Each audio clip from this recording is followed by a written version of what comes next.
Mr. Obi, thank you so much for being with us. You are certainly the most popular presidential candidate in Nigeria right now among young people. There is just so much momentum behind you. But here's the problem. Nigerians are used to being disappointed by their leaders. And when you think about some of the problems that are facing the country right now, they're systemic. I'm talking about corruption. I'm talking about oil theft. I'm talking about insecurity. I'm talking about the fiscal hole that Nigeria is in right now. Can all of that really be solved by one person? Well, if you have a leader that is competent, have the capacity and commitment to start dealing with it, you're not going to solve it overnight. But there will be a clear, visible, measurable attempt to dealing with it. And they're things that are solvable. They're things that can be dealt with decisively. But you have to have a leader that, if you look at what he's been able to do in the past, you can say yes. Nigeria, as you know, is broke. It is barely able to service its debt. It spends so much more than it earns. What are your plans? Just from a concrete perspective, what are your plans to take Nigeria's economy off of life support? Well, a variety of things. One is that you have to deal decisively with the issue of security. It's impacting negatively on your economy today. You have to deal with it head on, because you have to get your farmers to go back to farm and start ensuring that the vast land of the north are invested and cultivated on. You have to start pulling people out of poverty as quickly as possible. You have to reduce aggressively cost of governance and deal with the issue of corruption. Anyone who knows anything about Nigeria knows that it has this embarrassing reputation of, despite the fact that it is Africa's largest oil producer, it imports refined fuel. What is your plan for transforming Nigeria's economy from a consumption economy to a production economy? Let me use the issue of oil, for example. There's no reason why our refineries cannot work. There's no reason why we should not encourage private sector to build refineries and operate them. And they're not rocket science. It can be done as quickly as possible.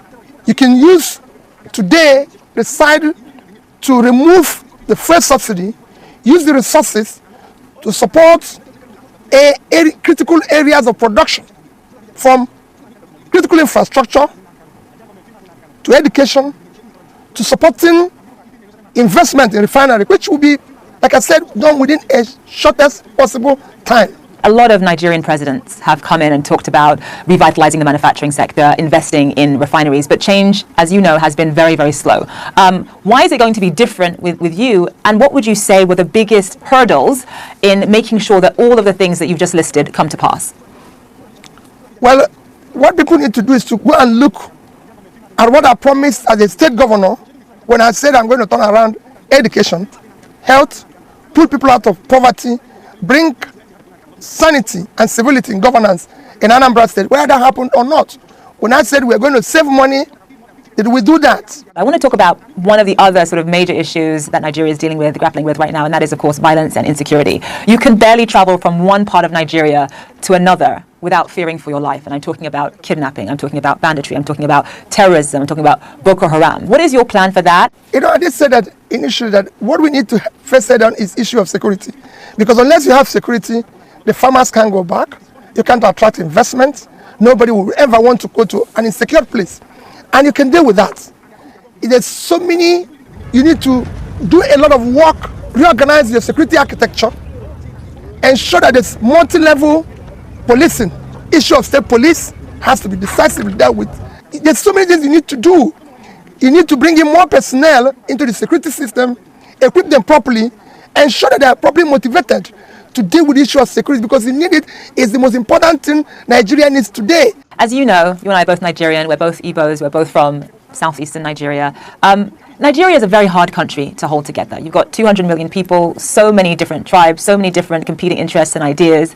And when you think about the fact that you're from the southeast, how easy is it going to be to rally Nigerians perhaps from the north behind you? That's got to be on your mind. That is what it was yesterday, and that's our problem, because we have been able to elect people based on ethnicity, religion, my turn, connection, or one form of bias or the other, which brought us to where we are, or structure, which always says structure of criminality. That is what we we want to dismantle now and ensure that the next election is based on character, capacity, competence, commitment to do the right thing. Nigeria is now not just in a physical mess, it is at the last stage to collapse. The people in the north don't have a secure place. They don't have good roads. They don't buy bread cheaper than people in the south. So is the people in the south. So all you hear about ethnicity, religion, connection, my turn, is elite conspiracy to keep Nigeria underdeveloped. But now we've reached the edge. We can no longer continue this way. Mr. Obi, thank you so much for joining us on the program. Thank you for having me. Thank you.